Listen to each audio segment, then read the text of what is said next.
जय हिंद फ्रेंड्स। स्वागत है आप सभी का आपके अपने प्लेटफॉर्म CPM एजुकेयर पर। दोस्तों, आज की क्लास है narration direct and indirect speech part 3 है। इसके पहले हमने 2 क्लास लिया हुआ है। अगर आपने वो वीडियो नहीं देखा है तो उसको जाकर जरूर देखिएगा। तो आइए जल्दी से शुरू करते हैं। पिछले क्लास में हमने एक एक्सरसाइज दिया था आप सभी को प्रैक्टिस करने के लिए, उसका सॉल्यूशन पहले देख लेते हैं। तो पहला था आपका he said I have not taken a breakfast today. इसको आप चेंज करेंगे, he said that he had not taken a breakfast that day. Today को परिवर्तित कर देंगे दैट डे में। Sarita said to me I am doing my work. Change करेंगे इसको, Sarita told me that she was doing her work. Third था आपका Mohan said I have been learning this poem since morning. इसको आप चेंज करेंगे, Mohan said that he had been learning that poem since morning. Next, the children said we go to school by bus. इसको आप बदलेंगे, the children said that they went to school by bus. We go to school by bus, हम bus से school जाते हैं, present indefinite tense का sentence है। तो आप इसको इनडायरेक्ट में जब बदलेंगे तो ये पास्ट इंडेफिनिट में चला जाएगा। नेक्स्ट है Radha says to me I can not help you. Change करेंगे आप तो हो जाएगा Radha tells me that she can not help me. ध्यान दीजिएगा, यहाँ पर Radha says to me reporting verb आपका प्रेजेंट टेंस में है। और आप याद करिए रूल, मैंने आप सभी को बताया था कि यदि रिपोर्टिंग वर्ब प्रेजेंट या फ्यूचर टेंस में हो तो रिपोर्टेड स्पीच का टेंस नहीं बदलता है। प्रोनाउन चेंज हुआ है SON अपॉन 1 2 3 फार्मूले से, है ना। तो फर्स्ट पर्सन का प्रोनाउन आपका रिपोर्टिंग वर्ब के सब्जेक्ट के अनुसार और सेकंड पर्सन का प्रोनाउन रिपोर्टिंग वर्ब के ऑब्जेक्ट के अनुसार। और अगर थर्ड पर्सन का प्रोनाउन है या कोई नाउन आया हुआ है रिपोर्टेड स्पीच में तो वो बिल्कुल भी बदलने वाला नहीं है, नो चेंज होगा उसका, ठीक है। तो इसलिए यहाँ पे टेल्स आया हुआ है, राधा सेज टू मी को राधा टेल्स मी, और यहाँ पर कैन नॉट को कुड नॉट में नहीं बदला गया है। तो जितने लोगों ने कुड नॉट में बदला होगा वो सही कर लेंगे अपना, ठीक है। आई होप आप सभी को अच्छे से समझ में आया होगा। अगला है the teacher said to the boys you do not do your work yourselves nowadays. अध्यापक ने लड़कों से कहा तुम आजकल अपना काम स्वयं नहीं करते हो। इसको आप चेंज करेंगे तो the teacher told the boys that they did not do their work themselves those days. ठीक है, ध्यान रखेंगे नाउ डेज को दोज डेज में परिवर्तित करेंगे आप इनडायरेक्ट स्पीच में। और जो आपका प्रोनाउन आया होता है यू और योरसेल्व्स, ये बॉयज़ के लिए था, प्लूरल था, इसलिए यहाँ पर दे और देमसेल्व्स हो गया है। आई होप आप सभी को बहुत अच्छे से समझ में आया होगा। सब लोग कमेंट करके बताइएगा कि इन 6 के 6 एग्जाम्पल जो आपको दिया गया था प्रैक्टिस करने के लिए, इसमें 6/6 किसका सही गया है, ठीक है।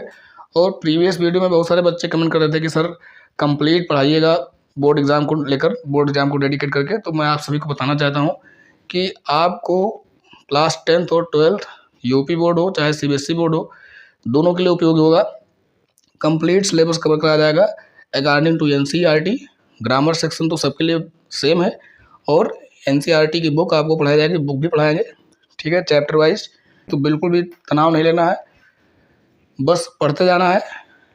एक ही बात आप सभी से कहना चाहूँगा कि आप सभी वीडियो को बिना स्किप करे देखा करिए, और जो भी प्रैक्टिस करने को दिया जाए आप प्रैक्टिस करिए। अगर आपके पास किताब नहीं है, अगर कोई भी इंग्लिश ग्रामर की किताब नहीं है तो भी कोई टेंशन वाली बात नहीं है। मैं आपको इतनी चीज़ें बता दूंगा, इतनी प्रैक्टिस करवा दूंगा कि आप बोर्ड एग्ज़ाम में फुल कॉन्फिडेंट रहेंगे अपने इंग्लिश सब्जेक्ट को लेकर, ठीक है। आइए आगे बढ़ते हैं। तो आज हम लोग आगे बढ़ेंगे। पिछले लेक्चर्स में हम लोग पढ़ चुके हैं सारे के सारे प्रेजेंट टेंस में रिपोर्टेड स्पीच में प्रेजेंट इंडेफिनिट से लेकर प्रेजेंट परफेक्ट कंटिन्यूअस तक आते हैं, उनको किस तरह से बदला जाएगा तो आप वहाँ से देख लीजिएगा। अब यहाँ पर हम शुरू करेंगे रूल नंबर 5 से, जो E करके लिखा हुआ है, और पास्ट टेंस से शुरू कर रहे हैं। तो रिपोर्टेड स्पीच में अगर पास्ट टेंस होगा या सिंपल पास्ट कह लें आप या पास्ट इंडेफिनिट कह लें तो उसको आप बदलेंगे पास्ट परफेक्ट टेंस में। जैसे he said I went to Agra yesterday, तो इसको आप चेंज करेंगे he said that he had gone to Agra the previous day, ठीक है। यहाँ पर पास्ट परफेक्ट में आप सभी को पता है हैड हेल्पिंग वर्ब है और मेन वर्ब की थर्ड फॉर्म का प्रयोग किया जाता है, ठीक। दूसरा example, he said to me I did not take a bath yesterday. He told me that, इसको आप बदलेंगे he told me that he had not taken a bath the previous day.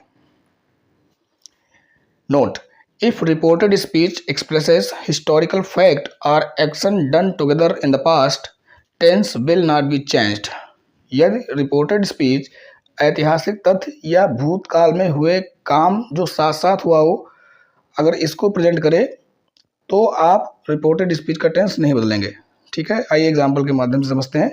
The teacher said Mrs Indira Gandhi died in 1984। तो ये historical fact है कि Mrs Indira Gandhi ji की मृत्यु जो है 1984 में हो गई थी। तो जब आप इसको इनडायरेक्ट में बदलेंगे तो इसके टेंस में कोई परिवर्तन नहीं किया जाएगा। The teacher said that Mrs Indira Gandhi died in 1984। Next example है आपका, she said Viresh sang and Yogesh danced in the function.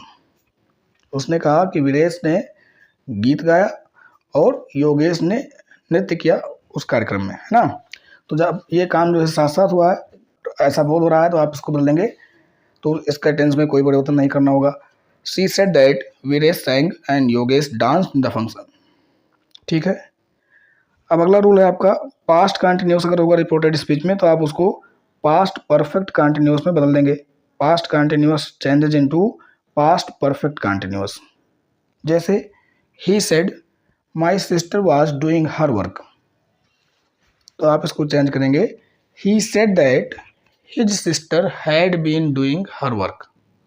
ध्यान रखेंगे पास्ट परफेक्ट कंटिन्यूस टेंस में हेल्पिंग वर्ब हैड बीन आती है। ठीक है,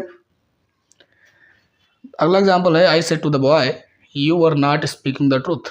मैंने लड़के से कहा कि तुम सच नहीं बोल रहे थे।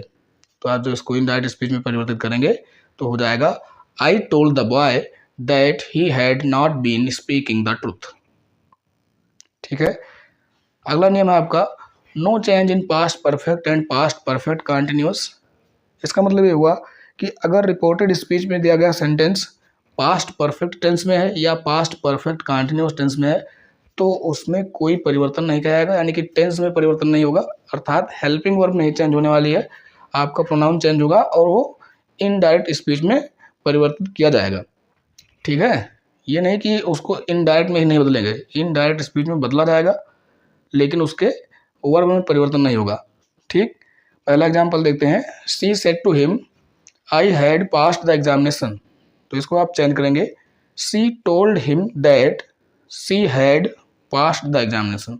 देखा आपने, यहाँ पर केवल आई जो आपका प्रोनाउन था ये चेंज हो गया, क्योंकि आप सभी को पता है कि आई फर्स्ट पर्सन का प्रोनाउन है और ये रिपोर्टिंग वर्ब के सब्जेक्ट के अनुसार बदलता है, तो इसलिए यहाँ पर सी हो गया। तो she told him that she had passed the examination. अगला आपका एग्जाम्पल है, Mohan said I had been reading the book since morning. तो यहाँ पर देखेंगे रिपोर्टेड स्पीच में आपका जो सेंटेंस लिखा हुआ है ये सेंटेंस आपका पास्ट परफेक्ट कंटिन्यूस में है। तो फिर यहाँ पे आप जब इसको बदलेंगे तो इसके टेंस में कोई परिवर्तन नहीं करेंगे, अर्थात इसकी वर्ब नहीं बदलेगी। Mohan said that he had been reading the book since morning. अगला है फ्यूचर टेंस। अब ये पास्ट टेंस आपका कंप्लीट हो गया। पास्ट इंडेफिनिट से लेकर पास्ट परफेक्ट कंटिन्यूस तक आपको मैं एक बार रिवाइज करवा देता हूँ आप सभी को। पास्ट इंडेफिनिट है, आप सभी को पता है कि अफर्मेटिव में वर्ब की सेकंड फॉर्म आती है और निगेटिव में आपका वर्ब की फर्स्ट फॉर्म आएगी और डिड नॉट आएगा। डिड आएगा, डिड हेल्पिंग वर्ब है। पास्ट इंडेफिनिट में डिड क्या है, हेल्पिंग वर्ब है, इस बात को आप ध्यान रखेंगे। फिर पास्ट कंटिन्यूस, पास्ट कंटिन्यूस में सेंटेंस आपका दिया हुआ है was were plus participle form होगी वर्ब की, है ना, यानी कि वर्ब की फर्स्ट फॉर्म प्लस आईएनजी। तो आप उसको चेंज कर देंगे पास्ट परफेक्ट कंटिन्यूस में, यानी कि वाज वर्ब को रिमूव करके आपको हैड बीन पुट करना है इनडायरेक्ट स्पीच में।